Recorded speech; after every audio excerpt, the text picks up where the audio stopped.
कुंज बिहारी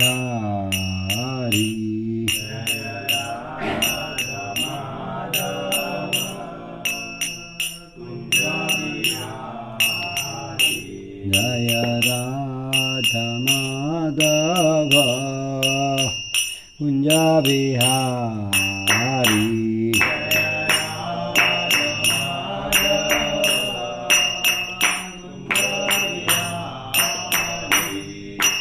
गोपी जन वल्लभ गिरिवरधारी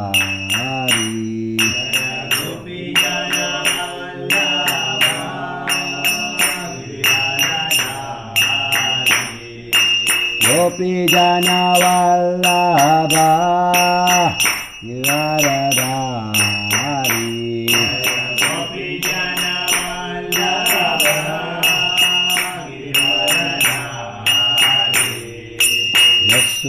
यशोदानंदन जनरंजन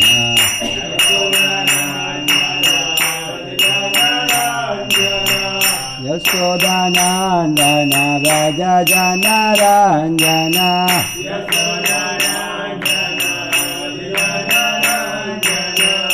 हनुमति रावण चारी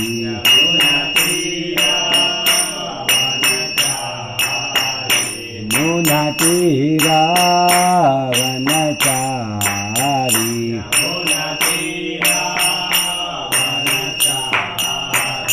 जय राधा माधव कुंज बिहारी जय राधा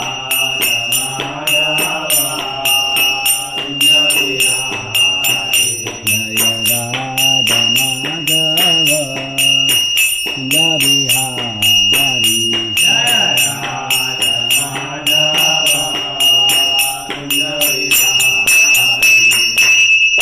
जय ओम विष्णुपाद परमहंस परिवाचार्य अष्टोत्तर श्रीमद अभय चरणारिन भक्ति वेदांत स्वामी श्री प्रभुपाद की ग्रंथराज श्रीमद भागवतम की जय गौर श्री प्रेमानंदे।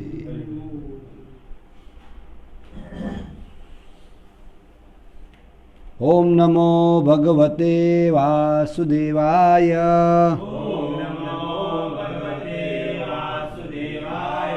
ओम नमो भगवते वासुदेवाय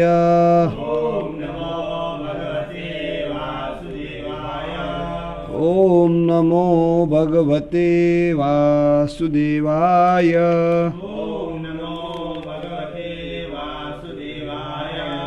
ओम ज्ञानतिमिरान्धस्य ज्ञानाञ्जनशलाकया चक्षुरुन्मिलितं येन तस्मै श्रीगुरुवे नमः।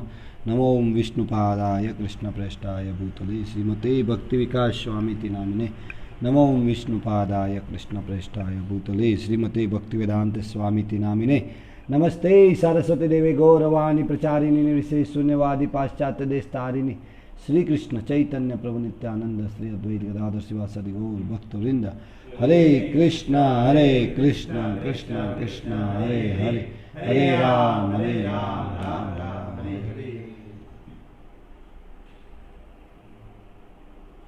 तो આપણે આજે આંતરરાષ્ટ્રીય કૃષ્ણ ભાવનામૃત સંઘના સંસ્થાપક આચાર્ય શ્રી શ્રીમદ એસી ભક્તિવેદાંત સ્વામી શ્રી પ્રભુપાદના સત્સંગ લોસ એન્જલસ 8 ડિસેમ્બર 1973ના આધારિત ચર્ચા કરીશું।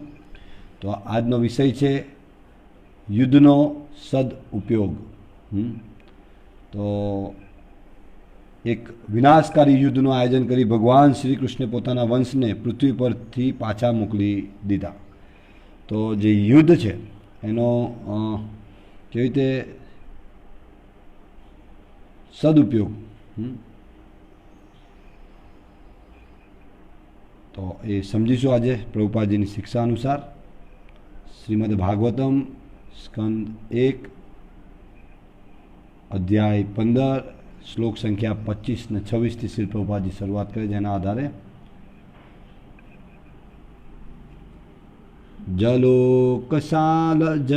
जलोकसाजले यत्मनाहान्तो दन्त्यन्यस्सः दुर्बलान् बलिनो राजान् महान्तो बलिनो मिथः एवं बलिष्ठे युद्धवीरहदि तरारान विभु यदु यदुभिरन्योन्यहं भूभारान् संजहारः। હે રાજા, જેવી રીતે સમુદ્રમાં મોટા અને શક્તિશાળી જળચરના નાના અને દુર્બળ જળચરોને ખાઈ જાય છે, તેવી રીતે પરમ ભગવાને પૃથ્વીનો ભાર ઓછો કરવા હેતુ શક્તિશાળી યદુઓને દુર્બળ યદુઓનો વધ કરવા અને મોટા યદુઓને નાના યદુઓના વધમાં લગાવ્યા. શ્રીમદ ભાગવતમ સ્કંદ 1 અધ્યાય 15 શ્લોક સંખ્યા 25 અને 26. અસ્તિત્વને માટે સંઘર્ષ અને શક્તિશાળીનો વિજય આ જ સિદ્ધાંત છે. પ્રકૃતિનો નિયમ છે કે શક્તિશાળી દુર્બળ ઉપર શાસન કરે છે. તો ભગવાન શ્રી કૃષ્ણના જે વંશજ યદુઓ તો એ બહુ શક્તિશાળી હતા. બહુ એમને કોઈ પરાજિત કરી શકે એવું હતું નહીં. એટલે ભગવાને જે યોજના બનાવી અને જે નબળા યદુ પર શક્તિશાળી જે યદુ હતા એમના દ્વારા યુદ્ધ કરી અને એમને મારવામાં આવ્યા. તો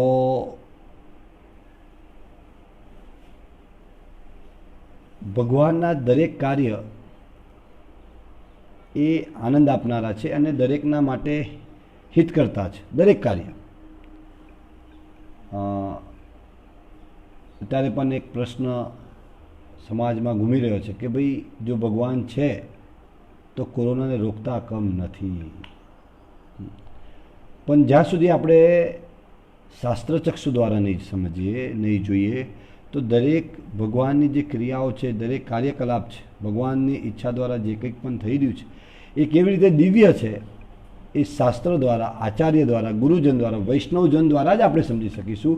અન્યથા આપણી જે સીમિત બુદ્ધિ છે એના દ્વારા આપણે સમજી શકીએ નહીં. જેના હાથ નથી તેઓ હાથવાળાનો શિકાર બને છે અને જેનો પગ નથી તેઓ 4 પગવાળાના દુર્બળ શક્તિશાળીઓને આધીન હોય છે અને જેના હાથ નથી તેઓ હાથવાળા પશુઓનું ભોજન બને છે. સાધારણ નિયમ તે છે કે એક જીવ બીજા જીવને ખાઈને જીવતા રહે છે. જે પશુઓને ખાય છે તેઓ પશુ છે, તે મનુષ્ય નથી. જીવ જીવશે જીવનમ એ નિશ્ચિત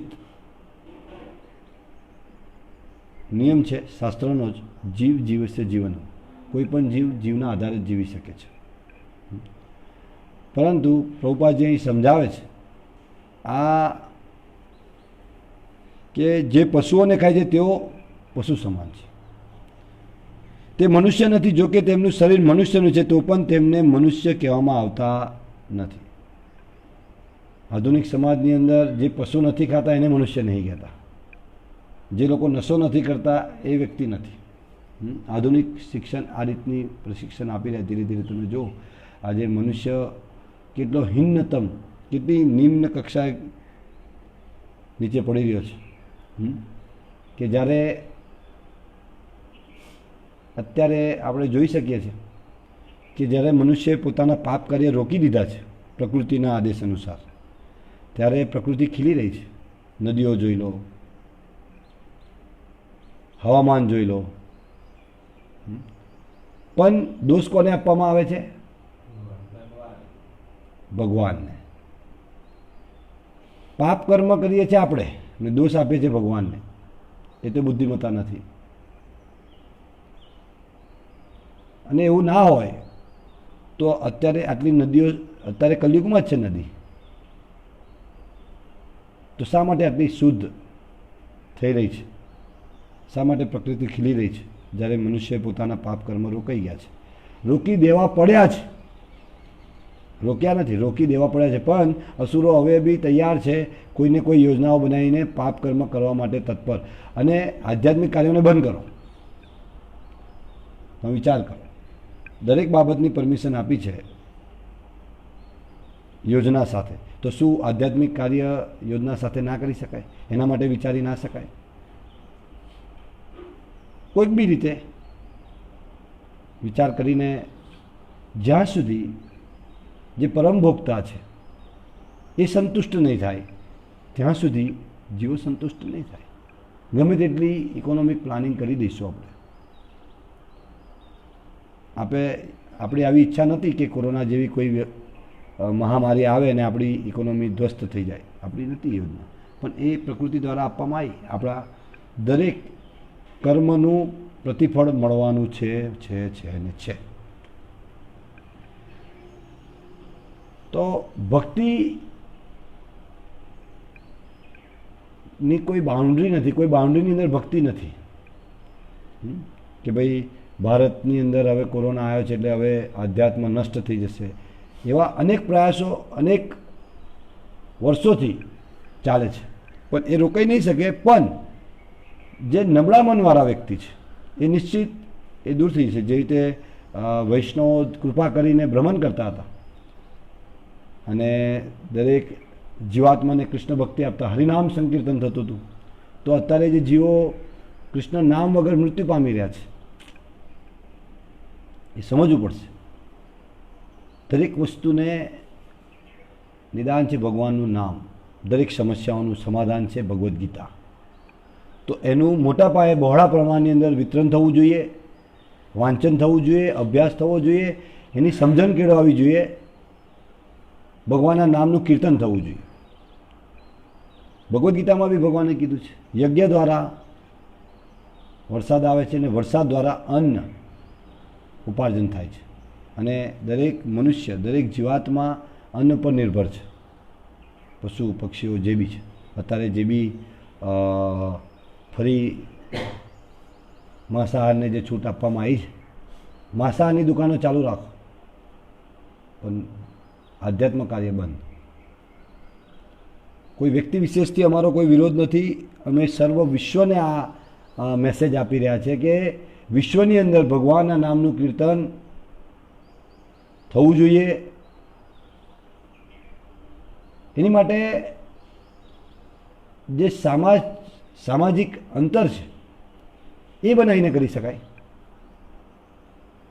એનું એક બહુ સુંદર ઉદાહરણ છે. અમારા ભક્તો એરપોર્ટ પર ફસાઈ ગયા કંઈક કારણસર, તો બધા ચિંતિત હતા અને ભક્તોએ ત્યાં કીર્તન કર્યું. સોશિયલ ડિસ્ટન્સિંગ એક મેન્ટેન કરીને કરી શકાય છે. ભગવાનનું નામ શા માટે ના લઈ શકાય? માસ્ક પહેરીને ભગવાનનું નામ તો લઈ શકાય છે, પણ શા માટે એવી યોજના ના હોવી જોઈએ? આપણે બી સ્વીકાર કરીએ છીએ કે જે મારી આવી છે, તો એના જે એ બી ભગવાનની એક યોજના છે. એ અંતર આપણે જાળવવું જરૂરી છે. અત્યારે તમે જો વેશ્યાલયો બંધ થઈ ગયા, હા, જે વ્યભિચાર હતો એ બંધ થયો. માંસાહાર ભલે અત્યારે સરકાર વેચવાનું ચાલુ કરાવે, વિશ્વની અંદર વિશ્વની સરકાર ચાલુ કરાવે, પણ લોકો ખાતા ડરે છે. એક રીતે તો જે વ્યભિચાર પર સ્ત્રી ગમન, તો એની પર બંધ થયું છે. એ નહીં જોતા આપણે. હા, પણ એ બળજબરીપૂર્વક બંધ કરવામાં આવ્યું છે પ્રકૃતિ દ્વારા. પણ મનુષ્યએ શું કર્યું? આ બધું બંધ થયું એટલે એની રીસ રાખીને ભગવાનનું નામ બંધ કરાવવા માટે પ્રયત્ન કર્યો. પણ ભગવાનનું નામ અવિરત ચાલવાનું છે. ગમે તે કરો તમે, ભક્તો ભગવાનનું નામનું સ્મરણ કરશે, કીર્તન કરશે. અલગ અલગ યોજનાઓ દ્વારા, અત્યારે કરજણ દ્વારા અલગ અલગ અભિયાનો ચલાવવામાં આવે છે, એના દ્વારા કરી રહ્યા છે. વિશ્વભરની અંદર ભક્તો ઓનલાઈન કાર્યક્રમ ચાલી રહ્યા છે. પારિવારિક નિત્ય પારિવારિક ભગવત ચર્ચા ચાલી રહી છે. તો જે મનુષ્ય માંસાહાર કરે છે, તો શ્રી પ્રભુપાદજી કહે છે કે શાસ્ત્ર અનુસાર એ મનુષ્ય નથી પણ એ પશુ છે. એનું શરીર મનુષ્યનું છે, તો પણ તેમને મનુષ્ય કહેવામાં આવતા નથી. જ્યારે વ્યક્તિ સભ્ય સુસંસ્કૃત થાય છે ત્યારે તેને મનુષ્ય કહેવામાં આવે છે. મનુષ્યની વ્યાખ્યા પ્રભુ સુસંસ્કૃત, હા, સભ્ય, એક સભ્ય સમાજ, જે આખા વિશ્વને આદર્શ જીવન જો જીવવાનું માર્ગદર્શન કરતો હોય તો ભારત છે. ભારતની જે વૈદિક સંસ્કૃતિ છે, કોઈ હિન્દુ સંસ્કૃતિની વાત નથી કરતો હું, હિન્દુ જેવી કોઈ નામ જ નથી, હું વૈદિક સંસ્કૃતિની વાત, સનાતન ધર્મની વાત કરું છું, કે જે વૈદિક સંસ્કૃતિ જેની શરૂઆત નથી ને જેનો અંત પણ નથી. ગમે તેટલા પ્રયત્ન કરવામાં આવી જાય પણ એનો મતલબ એવું નહીં કે આપણે નિષ્ક્રિય થઈને હોઈ જવાનું છે. ધર્મો રક્ષતી રક્ષતી ધર્મો, ધર્મનું રક્ષણ કરીશું. ધર્મનું રક્ષણ કેવી રીતે? ધર્મના પાલન દ્વારા. તો ધર્મ આપણું રક્ષણ કરશે. જે નિયમોનું આપણે પાલન કરીશું એ નિયમ આપણું રક્ષણ કરશે. ધર્મ મીન્સ નિયમો. આપણી જે બંધારણીય સ્થિતિ છે એ પ્રમાણે આપણે કાર્ય કરીશું. આપણું શરીર 3 પ્રકારના ધાતુથી બનેલું છે. ત્રિધાતુ પ્રભુપાદજી લખે છે, કપ પિત્ત વાયુ. અને એને આયુર્વેદ શાસ્ત્ર અનુસાર જો જોવામાં આવે કે ભાઈ આપણું કફાધિક છે, પિત્તાધિક છે, તો જે પ્રકારે છે એના નિયમ પ્રમાણે જો આપણે જીવન જીવીએ તો આપણને બીમારીઓ નહીં થાય. એવી રીતે આપણે જાણી લઈએ કે આપણા મનુષ્યના માટેનું શું કર્તવ્ય છે, શું કરવું અને શું નહીં કરવું, એ જાણી લઈએ શાસ્ત્ર અનુસાર, મનુસ્મૃતિ અનુસાર, તો એને મનુષ્ય કહેવાય. જાણીને એ પ્રકારે કરીએ તો. જો તે સભ્ય નથી અને તે સુસંસ્કૃત નથી તો તેને ફક્ત 2 હાથ છે, તે એક પશુ છે. વાસ્તવિક માનવ માનવા માટે તમારે અવશ્ય સુસંસ્કૃત અને આધ્યાત્મિક ચેતનામાં પ્રગટ થવું. જો મનુષ્ય આહાર નિંદ્રા ભય મૈથુન જ કહે તો દ્વિપાદ પશુ કીધા છે શાસ્ત્રમાં. દ્વિપાદ પશુ. આપણે પણ જો હું પણ એ જ કરું છું, આહાર નિંદ્રા ભય મૈથુન, તો હું પણ પશુ જ છું. કોઈની વાત જવા દો, દરેક વ્યક્તિ. એટલે આપણે સુસંસ્કૃત સભ્ય વ્યક્તિ બનવા માટે સભ્ય સમાજની જે વાત કરીએ છીએ એ અસભ્ય છે. અત્યારે જે સભ્ય સમાજની જે વ્યાખ્યા છે એ અસભ્ય સમાજની વ્યાખ્યાને સભ્ય સમાજ કહે છે. લોકોના મત દ્વારા નક્કી થયું છે. શાસ્ત્ર દ્વારા જોવું પડશે આપણે. દરેક વ્યક્તિ શાસ્ત્ર દ્વારા શું નિર્ણય છે, સભ્ય સમાજ કોને કહે છે. તો જો આપણે વાસ્તવિક માનવ બનવા માટે આપણે અવશ્ય સુસંસ્કૃત અને આધ્યાત્મિક ચેતનામાં પ્રગટ થવું પડશે. આધ્યાત્મિક ચેતના શું છે એ સમજવું પડશે. આજે સમાજની અંદર આધ્યાત્મિક ચેતનાની તમે વાત કરો તો એને ખબર જ નહીં, કેમ કે કોઈ જગ્યાએ ભણાવવામાં જ નહીં આવતું. જ્યારે અમે ભણતા હતા, નાના હતા, ત્યારે અધુરમ મધુરમ મધુરાધિપતિ આ ગાતા સંસ્કૃતની અંદર બધું કાઢી નાખી દીધું.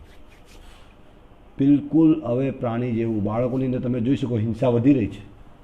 અમેરિકા જેવા વિકસિત દેશ, જે વિકાસશીલ દેશની અંદર તમે જોઈ શકો, ને ભારત એને અનુસરણ કરી રહ્યું છે. હા, ભારત એ દિશામાં આગળ વધવા જઈ રહ્યું છે. ભારતની અંદર પણ તમે જોઈ શકીએ છીએ આપણે હવે. તો બાળકોને જ્યાં સુધી આધ્યાત્મિક, બાળકોની દરેક વ્યક્તિની જ્યાં સુધી આધ્યાત્મિક ચેતનામાં પ્રગતિ નહીં થાય ત્યાં સુધી મનુષ્ય નથી, સુસંસ્કૃત નહીં થાય, સભ્ય સમાજ. તો આધ્યાત્મિક ચેતનાનો વિકાસ શ્રી પ્રભુપાદજી સમજાવે છે આગળ. આધ્યાત્મિક ચેતનાના સ્તર ઉપર આવવા માટે સમાજને અવશ્ય વિભાજિત કરવો જોઈએ. આધ્યાત્મિક ચેતનામાં વિકાસ જો કરવો હોય તો એને અવશ્ય વિભાજિત કરવો જોઈએ. ભગવાન શ્રી કૃષ્ણએ ભગવદ્ ગીતાની અંદર 4થા અધ્યાયના 13મા શ્લોકમાં કહે છે, ચાતુર્વર્ણ્યમ મયા સૃષ્ટમ. ગુણ કર્મસ્ય વિભાગસ્ય. આ શબ્દને ઘણી વખતે શાસ્ત્રના શ્લોકોનો ઉપયોગ કરવામાં આવે છે, પણ શ્લોકના જે ફાયદાકારક, જે અર્ધ કુકુટી ન્યાય કહેવામાં આવે, જે ફાયદાકારક શબ્દ છે તે જ લઈ લેવાનો. જેવી રીતે યોગક્ષમ મહામ્યમ કોણે લીધો? LIC. અત્યારે તમે યોગક્ષમ મહામ્યમ કહો તો LIC કહેશે કોઈ, ભગવદ્ ગીતા નહીં કહે. પ્રચાર થયો છે LIC દ્વારા? યોગક્ષેમ મહામ્યમ કોને કીધું? ભગવાન કૃષ્ણ કહે છે. કોના માટે કે? ભક્તો માટે કહે છે, જે એમના ભક્ત છે, જે એમની સેવામાં એમના ચિંતન કરે છે. હા, તો આ રીતે અહીંયા પણ જો કે ભગવાન ચાતુર્વર્ણ્યમ માયા સૃષ્ટમ ગુણ કર્મસ્ય વિભાગસ્ય. આજે અસુર લોકો ચાતુર્વર્ણ્યમ માયા સૃષ્ટમનો વિરોધ કરે છે, 4 પ્રકારના વર્ણનો વિરોધ કરે, પણ ગુણ કર્મસ્ય વિભાગસ્ય બતાવતા નથી. હા, મારા એક મિત્ર સાથે ચર્ચા થઈ, એને 4 વર્ણથી ઘૃણા છે કે ભાઈ આ ખોટું છે. પણ જ્યારે મેં એને બતાવ્યું કે ભગવાન એ નથી કહેતા, 4 વર્ણની સાથે ગુણ કર્મસ્ય વિભાગસ્ય, અને એનું ઉદાહરણ ભગવાન રામચંદ્ર, રાજા ગુહ, નિષાદરાજ. ગઈકાલે જ હું રામાયણ અધ્યયન કરતા હતો, એનું સરસ વર્ણન આવ્યું છે. નિષાદરાજ ભગવાન રામચંદ્રજીના મિત્ર હતા, તો કેવી રીતે સંભવ છે? જો એટલું ડિસ્ટન્સ હોય જ. હા, ભગવાને કીધું ગુણ કર્મસ્ય વિભાગ છે. તો નિષાદરાજ, રાજા ગુહ, હા, તો ભગવાનને જ્યારે અયોધ્યા છોડીને જાય છે અને ગંગા કિનારે જ્યારે એમનો પડાવ હોય છે, ત્યારે રાજા ગુહ ત્યાં આવે છે અને એમના માટે પૂર્ણ વ્યવસ્થા કરે છે ભગવાન માટે. પણ ભગવાન એ બધી વ્યવસ્થાઓ નથી એટલે લેતા કે એમને જે પ્રણ લીધા છે, પણ એમના મિત્રને આલિંગન કર્યું છે, એમને આલિંગન કર્યું છે, એમની સાથે બેઠા ચર્ચા કરી છે. હા, તો આદર્શ અને કહેવાતા જે ઉચ્ચ સવર્ણો, એ લોકો બી વાસ્તવિક શાસ્ત્રને સમજી નહીં શકે. શાસ્ત્રનું અધ્યયન જ નથી. સવર્ણ તેને કહી શકાય કે જે શાસ્ત્રનું અધ્યયન કરી, શાસ્ત્રને પાલન કરી અને બીજાને શાસ્ત્રને પાલન કરવા માટે ઉત્સાહી કરશે અને એ ભગવત ધામ સુધી પહોંચવા માટે મદદરૂપ થાય છે. એટલે 4 વર્ણ છે એ સાથે મળ્યા વગર, જેવી રીતે અત્યારે આપણી આ હાથ છે, એક આંગળીની કોઈ પણ શક્તિ નથી, યાદ રાખજો. એક સીમિત શક્તિની અંદર કાર્ય કરી શકશે. પણ જ્યારે આ જે 4 વર્ણ છે એ યોગ્ય સંન્યાસ આશ્રમ, ગુરુ, વૈષ્ણવ એના માર્ગદર્શનની અંદર જ્યારે ભગવાનના પ્રતિનિધિના માર્ગદર્શનમાં જ્યારે એકત્રિત થઈને કાર્ય કરશે, તો એ શક્તિશાળી બનશે. એને એકને પણ જો એ વર્ણને તમે દૂર કરી દેશો તો બી એ શક્તિ નહીં કરી શકે. તમે જોઈ શકો, અનુભવ કરી શકો મુઠ્ઠીનો. હા, તો સમજવું પડશે કે જે ભગવાન જે કહે છે એ પરમ સત્ય છે. પણ કેવી રીતે પરમ સત્ય છે? એક સુશિક્ષિત, પ્રશિક્ષિત વૈષ્ણવ જે પરંપરાની અંદર આવે છે એના માર્ગદર્શન હેઠળ ચાલીશું તો જ નિશ્ચિત એને સમજી શકીશું. તો ચાતુર્વર્ણ્યમ મયા સૃષ્ટમ ગુણ કર્મસ્ય વિભાગસ્ય, પ્રકૃતિના 3 ગુણો અને તેને સંબંધિત કાર્યો અનુસાર માનવ સમાજના 4 વિભાગ મારા દ્વારા કરવામાં આવ્યા છે. પશુઓની વચ્ચે કોઈ વિભાજન નથી. અત્યારે પશુ સમાજ બનાવવા તરફ જઈ રહ્યા છે લોકો. વર્ણ વ્યવસ્થા તોડી અને પશુ સમાજ. પશુઓની અંદર કોઈ સમાજ વર્ણ વ્યવસ્થા ના હોય, યાદ રાખજો. પશુઓની અંદર ગુણ કર્મસ્ય વિભાગસ્ય ના હોય. કૂતરા એટલે કૂતરા જ કહેવાય. હા, એક સમાન જ હોય બધા. કૂતરાના સમાજની અંદર તમે વર્ણ જોયા ના હોય. મનુષ્યમાં જ હોઈ શકે. અને એ બી શાના આધારે? ભગવાને કીધું પ્રકૃતિના 3 ગુણ દ્વારા, સતોગુણ, રજોગુણ, તમોગુણ. અને એ પ્રકારે એમના કાર્ય છે.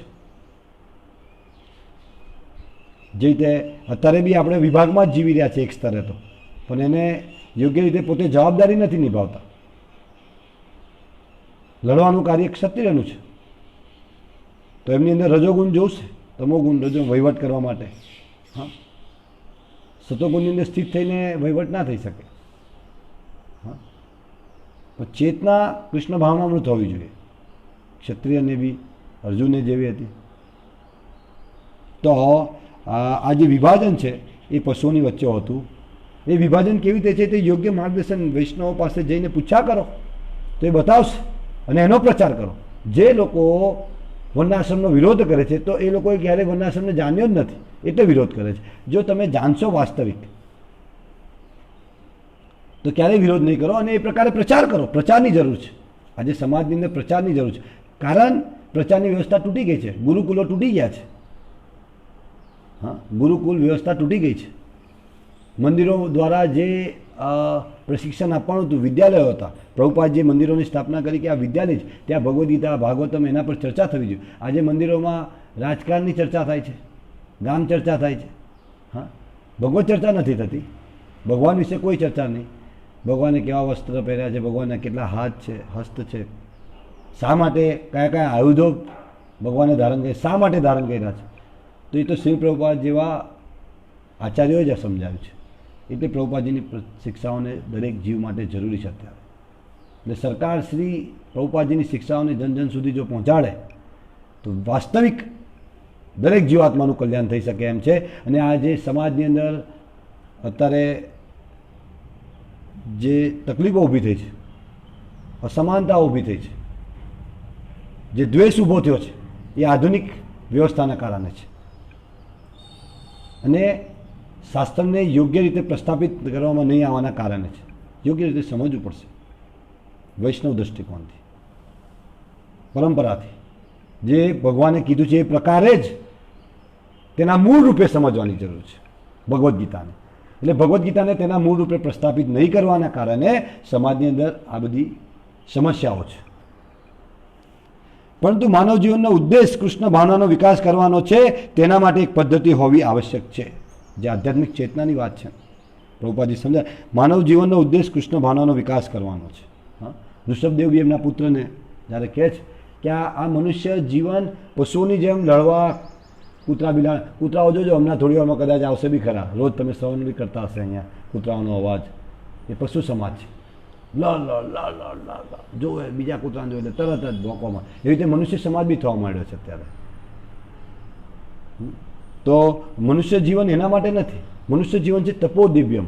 હા, અત્યારે લોકડાઉન છે તો અમારા એક મિત્ર કહેતા હતા કે ભક્ત કે ભાઈ અત્યારે હું જ્યારે ખરીદી કરવા ગયો તો એમને જોયું કે જે પ્રતિદિન ખરીદી થતી હતી, જે વાનગીઓ બનતી એના કરતાં વિશેષ વાનગીઓ અત્યારે બને છે લોકડાઉનમાં,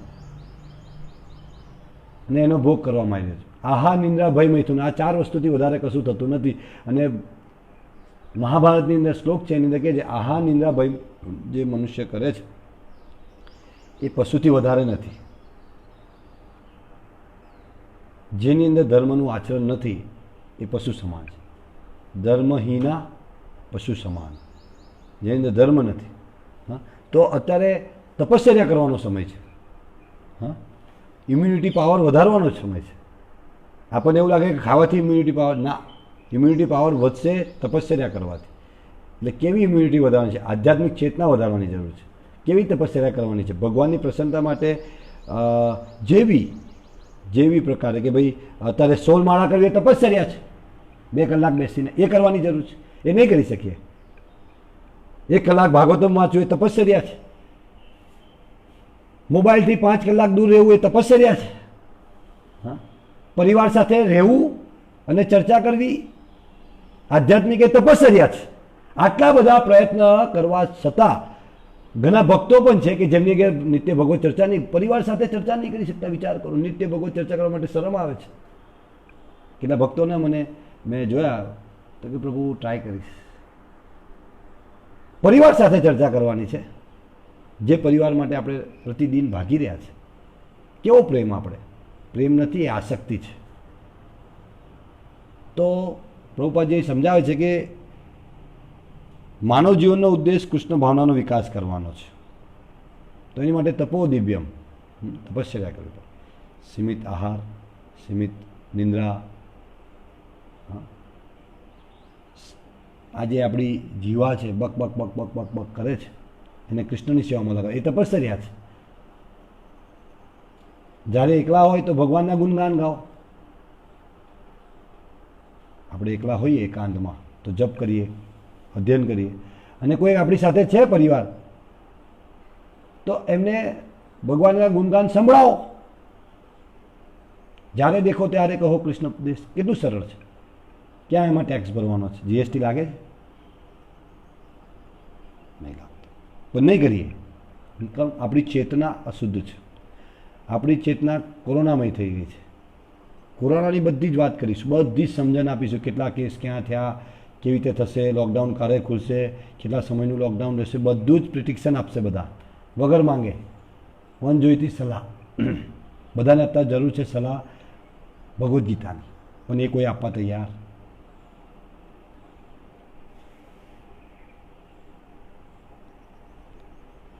તેના માટે એક પદ્ધતિ હોવી આવશ્યક છે. એની એક પદ્ધતિ હોવી જોઈએ. જે અભિયાનો આપણે ચલાવી રહ્યા છે, કૃષ્ણ ભાવનામૃત નો વિકાસ કરવા માટે એક પદ્ધતિ હોય તો એ અભિયાન દ્વારા આપણે ચલાવી રહ્યા છે અલગ અલગ. તો એને અમલ કરવાની બહુ તાતી આવશ્યક છે અત્યારે. વાસ્તવિક જો તમે આપણે કૃષ્ણ ભક્તિ કરવાની ડ્રામા ના કરી રહ્યા હોય ને વાસ્તવિક કૃષ્ણ ભક્તિ કરીએ તો આપણી અંદર પ્રભુપાદ જેવું કહેતા કે કૃષ્ણ ભક્તિ ને કૃષ્ણ વિશેનું વિજ્ઞાન એવું છે કે જેને વાસ્તવિક શ્રવણ કર્યું તે કીધા વગર રહે જ ના. આ એની પરીક્ષા છે. જો આપણે વાસ્તવિક પ્રભુપાદજીને સાંભળ્યા હોય ને તો તમે કીધા વગર રહી જ ના શકો, પોતાની જાતને રોકી ના શકો. એ એટલું શક્તિશાળી અને આનંદ આપનારું છે, કેમકે તમને જેવો આનંદ આવે એવું તમે બીજાને આપો જ. કૃષ્ણ ભક્તિ એવી છે. પણ જો આપણને કહેવાની નથી ઈચ્છા થતી, ભગવત ચર્ચા કરવાની ઈચ્છા નહીં, તો મતલબ આપણે શ્રવણ બરોબર કરતા નથી. તો પ્રભુપાદજી કહે છે કે તેના માટે એક પદ્ધતિ હોવી આવશ્યક છે. વ્યક્તિએ અવશ્ય વર્ણાશ્રમ ધર્મ, 4 સામાજિક વિભાગ અને 4 આધ્યાત્મિક વિભાગના સ્તર પર આવવું જોઈએ. વર્ણાશ્રમની વાત કરી રહ્યા પ્રભુપાદજી ભગવાનની શિક્ષા અનુસાર. વર્ણાશ્રમમાં શું હતું કે કૃષ્ણને કેન્દ્રમાં રાખીને દરેક કાર્ય કરતા. 4 વર્ણ અને 4 આશ્રમ. કયા છે 4 વર્ણ? બ્રાહ્મણ, ક્ષત્રિય, વૈશ્ય અને શૂદ્ર. અને ભગવાનના અંગમાંથી ઉત્પન્ન થયેલા છે આ વર્ણ, ગુણ પ્રમાણે, કર્મ પ્રમાણે, એની જે લાયકાત છે એ પ્રમાણે. જેવી રીતે અત્યારે આપણે ભેદ કરીએ કે ભાઈ આ તો પોલીસ છે અને આ ડૉક્ટર છે, તો દરેક બંનેની આવશ્યકતા છે ને. બધા ગવર્મેન્ટ ભેદ કરે કે નાના ડૉક્ટરોએ બહુ સારું ડૉક્ટર હતા તો બચ્યા, તો સંભવ નથી. એ રીતે બ્રાહ્મણની જેટલી જરૂર છે એટલી શૂદ્રની જરૂર છે. શૂદ્ર વગર કાર્ય નહીં થાય, સંભવ નથી. બ્રાહ્મણ, ક્ષત્રિય, વૈશ્ય, શૂદ્ર 4 વર્ણની જરૂર છે. 4 આંગળી મહત્ત્વની છે. અને એને ભેગી કરનારી જે છે એ આધ્યાત્મ, ભગવાન કૃષ્ણ કેન્દ્રમાં જ્યારે હોય ત્યારે એકત્રિત થશે અને ત્યારે એ મુક્તિ બનશે. જ્યારે આ ભેગે રાખનાર તો આધ્યાત્મ છે. આધ્યાત્મ નહીં હોવાને કારણે છૂટા થઈ ગયા છે. આધ્યાત્મ નહીં હોવાને કારણે આજે માર્ગદર્શક નથી, ગુરુજન નથી, અને છે એની પાસે કોઈ માર્ગદર્શન લેતું નથી, ભોગવી રહ્યા છે અને પ્રતાડના કરવામાં આવે છે. તો અવશ્ય વર્ણાશ્રમ ધર્મ, 4 સામાજિક વિભાગ, 4 આધ્યાત્મિક વિભાગ. સામાજિક વિભાગ વર્ણ સમજ્યા, અને 4 આધ્યાત્મિક વિભાગ શું છે? 4 આધ્યાત્મિક વિભાગ: બ્રહ્મચારી, ગૃહસ્થ, વાનપ્રસ્થ, સંન્યાસ. આ આશ્રમ કહેવાય. શું કહેવાય? આશ્રમ એટલે તમે કોઈ આશ્રમ જોઈ લો તો કે ભાઈ રામવાડી આશ્રમ. તો આશ્રમની અંદર આશ્રમનો અર્થ શું થાય? કે આશ્રમ એને કહેવાય કે જે આશ્રમ એને જ કહેવાશે કે જ્યાં કૃષ્ણ કેન્દ્રિત કાર્ય થાય. કૃષ્ણને કેન્દ્ર, રામવાડી આશ્રમ એટલે રામને કેન્દ્ર, રામને માટે ભોગ બનાવવાનો છે, સફાઈ કરવાની છે, ફૂલો તોડવાના છે. એવી રીતે જ્યારે જે ગૃહસ્થ આશ્રમની અંદર ભગવાન કેન્દ્રમાં હોય અને એને અનુલક્ષીને કાર્ય થાય ત્યારે એ ગૃહસ્થ આશ્રમ કહેવાય.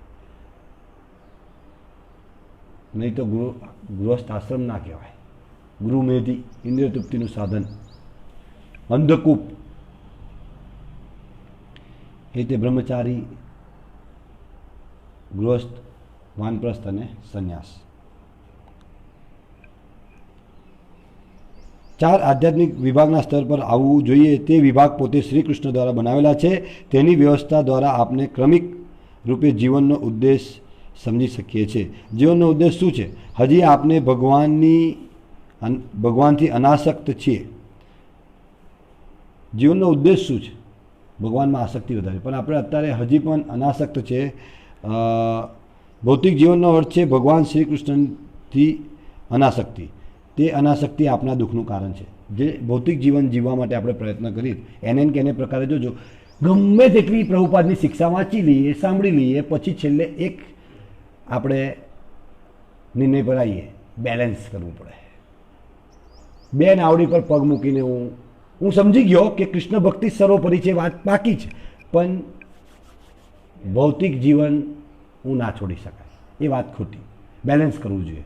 પછી એ ભક્ત નવી ફિલોસોફી કાઢે. બેલેન્સ કરવું જોઈએ. બેલેન્સ કેવું કે બે નાવડીમાં આધ્યાત્મ અને ભૌતિક બંનેને સાચવવાનું. પણ યાદ રાખજો, સંભવ નથી. તમારે આપણે જો ભૌતિક પ્રગતિ કરતા હોઈશું તો આધ્યાત્મિક આપણી પ્રગતિ થવાની નથી. આપણે અનાસક્ત થઈશું ભગવાનમાં.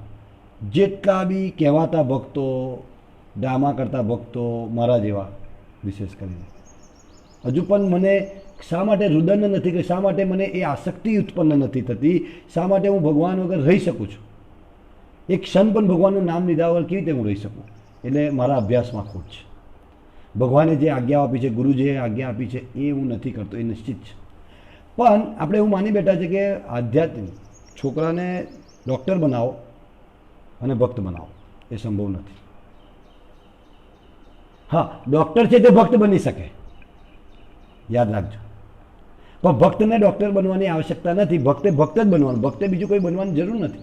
ભક્તે આજીવિકા માટે ભગવાને બહુ સરસ વ્યવસ્થા આપી છે, એને પર પાલન કરવાથી આપણે જીવી શકીએ છીએ. અને એની માટે આપણે વિચાર કરવો પડે. એ વાત ના સમજાય તો પૂછા કરવી પડે, ચર્ચા કરવી પડે. પ્રભુપાદજી એ જ કહે છે કે ચર્ચા કરો તો એના કંઈક સારાંશ રૂપે તમે કંઈક લઈ શકશો, નિર્ણય લઈ શકશો જીવનની અંદર. પણ આપણે એની પર ચર્ચા કરવા તૈયાર, ભગવત ચર્ચા કરવાની જ નહીં. આખી ગામ ચર્ચા કરીશું, પણ ભગવત ચર્ચા તો નહીં કરું, નહીં કરું ને નહીં જ કરું, એ દ્રઢ નિશ્ચય છે આપણે. અને એના કારણે આપણી આધ્યાત્મિક પ્રગતિ અને ભગવાનમાં આસક્તિ વધતી, આપણે અનાસક્ત થઈએ છીએ. પ્રભુપાદે કીધું કે ભાઈ ભૌતિક જીવનનો અર્થ છે ભગવાન શ્રી કૃષ્ણથી અનાસક્તિ. ભૌતિક જીવનનો અર્થ જ શ્રી કૃષ્ણથી અનાસક્તિ. અનાસક્ત થવું ઠીક છે, આરતી થાય તો ઠીક છે, જવાય તો ઠીક છે, માળા થાય તો ઠીક છે, વાંચન થાય તો ઠીક છે. પ્રભુજી કોઈ બી વસ્તુમાં કાપ મૂકવામાં આવે, કદાચ આપણો સમય ઓછો પડતો હોય એને કાપ મૂકવાની નિર્ણય લેવાનો આપણે મન જ્યારે પ્રેરણા કરે તો આપણે જ્યારે નિર્ણય લેવાનો થાય તો શામાં કાપ મૂકીએ? ભક્તિમાં. એ બેકારમાં બેકાર વસ્તુ જે ફ્રીમાં ફ્રી કાર્ય હોય તો ભક્તિ કાર્ય આપણા જીવનમાં. કૃષ્ણ નવરા છે, ભક્તો એ નવરા છે. નવરા હોય તો ભક્તિ. આ બહુ મોટી ભૂલધારના સમાજની અંદર હોવાને કારણે પ્રભુપાદજી કહે છે કે ભગવાન શ્રી કૃષ્ણને દ્વારા કૃષ્ણ માટેની અનાસક્તિ એ આપણા દુઃખનું કારણ. ભગવાનથી અનાસક્તિ જે છે, ભગવાન સ્વયં ભગવદ્ ગીતા 7મા અધ્યાય પહેલા શું મયા સક્તમ મનાપદ, મારામાં આસક્તિ વધારો. પણ એનાથી વિરુદ્ધ જ કાર્ય કરીએ એ ભૌતિક વાત છે. ભગવાનની આજ્ઞાઓથી વિરુદ્ધ કાર્ય કરવું એ ભૌતિક પ્રગતિ છે. અને ભૌતિક પ્રગતિ દ્વારા આપણે ભગવાનમાંથી અનાસક્ત ચોક્કસ થઈશું. હવે પ્રભુપાદજી વિષ્ણુ પુરાણ દ્વારા બહુ સુંદર શ્લોક અહીંયા વર્ણન કરે છે. વર્ણાશ્રમાચારવતા પુરુષેન પર પુમાન વિષ્ણુરાધતે પંથા નાન્ય તત્વોસ કારણમ. પરમ ભગવાન વિષ્ણુની આરાધના વર્ણ અને આશ્રમમાં નિર્ધારિત નિયત કર્મોના પાલન દ્વારા કરવામાં આવે છે. પરમ ભગવાનને સંતુષ્ટ કરવા માટે બીજો કોઈ માર્ગ નથી. વ્યક્તિએ અવશ્ય જ વર્ણ અને આશ્રમની પદ્ધતિમાં સ્થિત થવું જોઈએ. એટલે ઘણા કહેવાતા ભક્તોએ સિટી વર્ણાશ્રમ લઈ આવ્યા. પણ પ્રભુપાદ કહે છે વર્ણાશ્રમ એટલે શું? એટલે સ્પેક્યુલેશન કરવામાં આપણે બહુ એક્સપર્ટ છે, માહિર છે.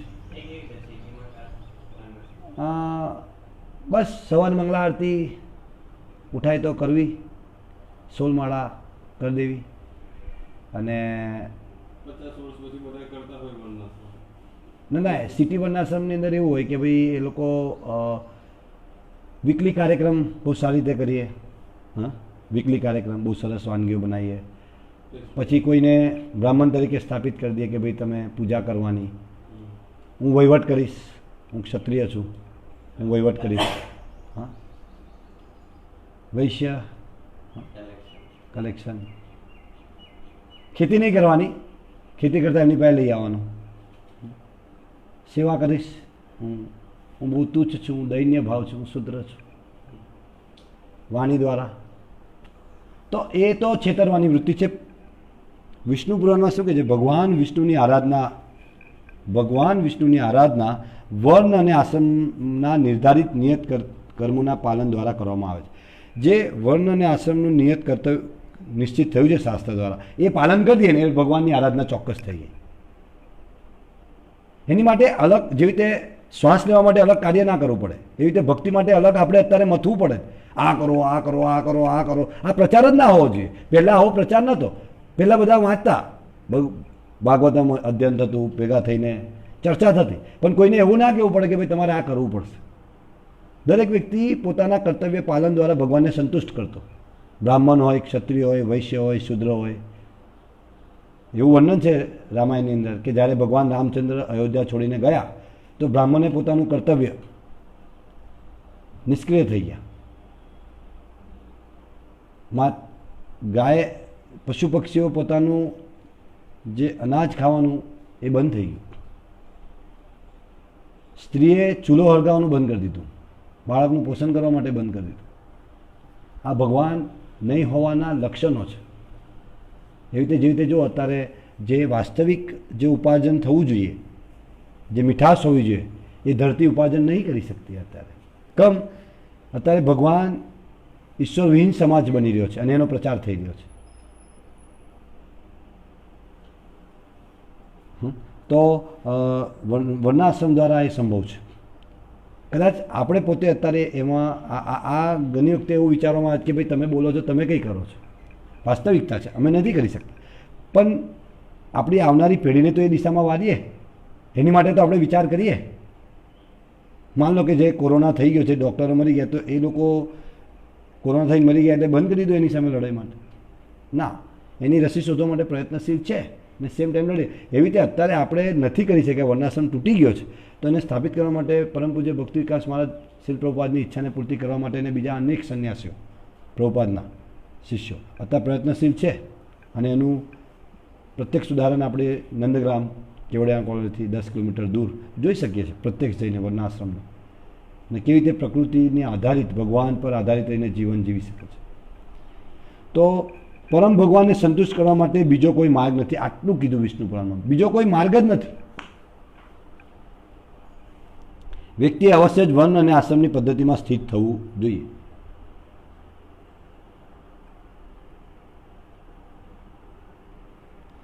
જો જે મેં 4 આશ્રમની વાત કરી પ્રભુપાદની શિક્ષા, તો પ્રભુપાદ જે સમજાવે છે ભગવાનના કેવી રીતે અંગ છે. મુખ બાહુરુ પાદેભ્ય પુરુષશ્યાશ્રમે સહ ચત્વારો જ નિરે વર્ણા ગુણે વિપ્રાદય પૃથક.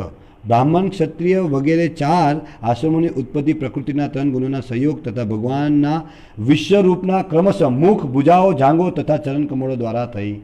હવે આપણે ભગવાનના ચરણકમળ છે, જેનું યોગીઓ પણ ધ્યાન કરે છે. યાદ રાખજો, જે લોકો શુદ્રને શુદ્ર ગણે છે, પણ શુદ્ર એક અંગ છે ભગવાનનું, એ આપણી ભૂલધારણા છે. અને એ ભૂલધારણા હોવાને લીધે સમાજ તૂટી રહ્યો છે. હા, વર્ણાશ્રમનો વિરોધ થઈ રહ્યો છે. હવે આને સમજવાની જરૂર છે. તો અહીંયા પ્રભુપાદજી સમજાવે છે કે ભગવાનના વિશ્વરૂપનામાંથી દરેક વર્ણ ઉત્પન્ન થયા છે. ભગવાનના વિશ્વરૂપના ક્રમશઃ મુખ બ્રાહ્મણ કહેવાયા, ભુજાઓ એ ક્ષત્રિયો કહેવાયા, જંગાઓ ઉદર જંગાઓ એ વૈશ્ય, અને ચરણ કમળ જેની દરેક જીવાત્મા ભગવાનના ચરણ કમળની ઈચ્છા રાખે છે. એક ભગવાનના ચરણ કમળની ઝાંખી થવી એ દુર્લભ છે. હા, એટલે ચરણ કમળ દ્વારા શુદ્ર ઉત્પન્ન થયા. હવે આ તો એવી વાત છે કે જો શુદ્રને દૂર કરવામાં આવે તો ભગવાનના પગથી વિમુખ થવું. આજે ઘણી વખતે ચિત્ર બી એવા જોવામાં આવે છે, ભગવાનના ચરણ જ ના હોય, ભગવાનના મુખારવિંદને જોઈ, પણ ભગવાનના મુખારવિંદ સુધી પહોંચવા માટે પહેલાં ચરણથી શરૂઆત થાય. ભગવાનના દર્શન કરવા માટેની યોગ્ય વિધિ છે શ્રીમદ ભાગવતમમાં, જે આપણે જાણતા જ નથી. અને ભગવાનના દર્શનની વિધિની શરૂઆત થાય છે ભગવાનના ચરણોથી, જે આપણે જાણતા ના હોવાને કારણે આજે સમાજની અંદર અવ્યવસ્થા ઊભી થઈ છે.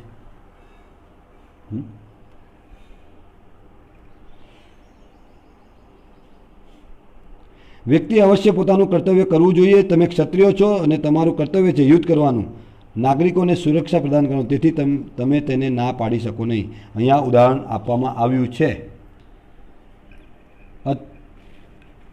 અદંત્યનો અર્થ છે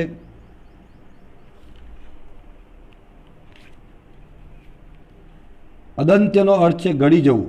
યદુ શ્રી કૃષ્ણના વંશજ છે, તેથી તેઓ અવશ્ય શક્તિશાળી હશે. એટલે પ્રભુપાદ આખી વાત ત્યાંથી શરૂઆત કરી છે, યદુવંશના યુદ્ધ દ્વારા. તેથી તેઓ અવશ્ય શક્તિશાળી હશે. તેઓ બધી જગ્યાએ યુદ્ધ કરી રહ્યા હતા અને બધી જગ્યાએ વિજય પ્રાપ્ત કરી હતા. તેથી તેઓ ભૂભારન હતા, પૃથ્વી પર ભાર, બધાને ખોટી રીતે બી જીતી રહ્યા હતા, શક્તિશાળી હતા. એટલે ભૂભારન શબ્દ ઉપયોગ કરવામાં આવ્યો છે. એટલે ભગવાન માટે કોઈ પ્રિય નથી અને ભગવાન માટે કોઈ અપ્રિય નથી. ભગવાન ભગવદ ગીતામાં કહે છે ભગવાનના વંશજ જ્યારે પૃથ્વીનો ભાર બને તો એનો બી ભગવાન નાશ કરે છે. જુઓ તમે, અહીં ઉદાહરણ છે. ભૂભારણ હતા, પૃથ્વી પર ભાર. જ્યારે કોઈ વધુ શક્તિશાળી થઈ જાય છે અને પોતાની શક્તિનો દુરુપયોગ કરે છે તો પૃથ્વી પર ભાર બની જાય છે. શું અંસાર થઈ રહ્યો છે સમજી લેજો અત્યારની સ્થિતિને. તમે તમારી શક્તિનો દુરુપયોગ ના કરી શકો. તમને ભગવાન શ્રી કૃષ્ણની કૃપા દ્વારા શક્તિ પ્રાપ્ત થઈ છે. જો તમે તેનો દુરુપયોગ કરો છો તો તમે ભાર બની જાઓ છો. જેવો ભાર થાય છે ધર્મનું પતન થાય છે. ખોટી રીતે પરેશાન કરવામાં આવે, પાપાચરણ કરવામાં આવે તો ધર્મનું પતન થાય છે. શ્રી કૃષ્ણ કહે છે યદા યદા હિ ધર્મસ્ય ગ્લાનિર્ભવતી, ભગવદ્ ગીતા 4 અધ્યાય 7મો શ્લોક.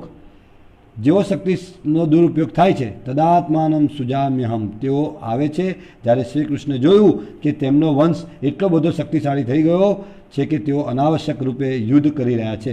તેમને મારવા માટે શ્રી કૃષ્ણે તેમની યુદ્ધ કરવાની પ્રવૃત્તિને પરસ્પર યુદ્ધ કરવામાં લગાવી દીધી અને તેઓ બધા જ માર્યા ગયા.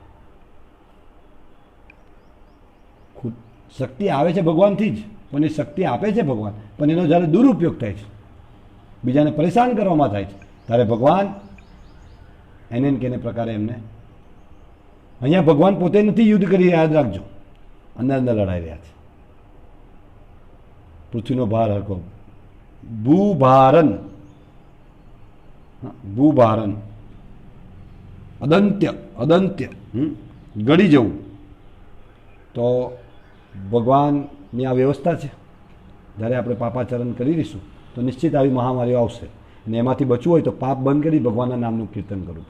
આવી મહામારીઓમાંથી બચવા માટેનો એક જ ઉપાય છે પાપો બંધ કરી અને ભગવાનના નામનું કીર્તન, પ્રસાદ લેવો, ભગવાનને અર્પણ કરી, ભોગ અર્પણ કરી, ભગવાનની કથાઓનું શ્રવણ, એ જ ઉપાય છે. તો દરેકે ટ્વીટ કરીને વડાપ્રધાનશ્રીને વિનંતી કરવી જોઈએ ભક્તોએ, પ્રભુપાદની આ શિક્ષાઓને, શાસ્ત્રની શિક્ષાઓને. એ આપણું કર્તવ્ય છે.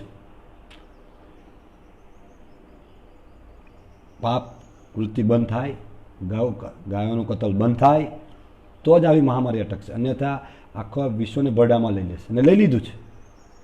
ને આગળના સમયમાં હજુ શું થશે એ નિશ્ચિત નથી, પણ શાસ્ત્ર દ્વારા આપણે સમજી શકીએ છીએ કે આગળ શું થવાનું છે.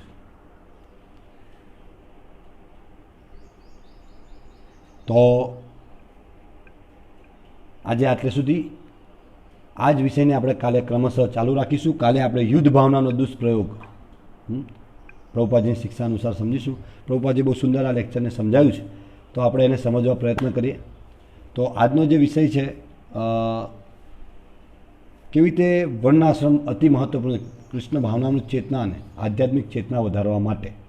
તો આપણે સમજવું પડશે કે આધ્યાત્મિક ચેતના વધારવા માટે વર્ણાશ્રમ અતિ આવશ્યક છે. અને આવતીકાલે આપણે સમજીશું યુદ્ધ ભાવનાનો દુષ્પ્રયોગ કેવી રીતે કરવામાં આવે છે. તો પાર્ટ 2 કાલે આપણે સમજીશું. તો આજના સત્સંગ અનુસંધાને કોઈને કંઈક પ્રશ્ન, કોઈ ટીકા, કોઈ વિરોધ હોય તો નિશ્ચિત કોમેન્ટમાં તમે લખી શકો છો.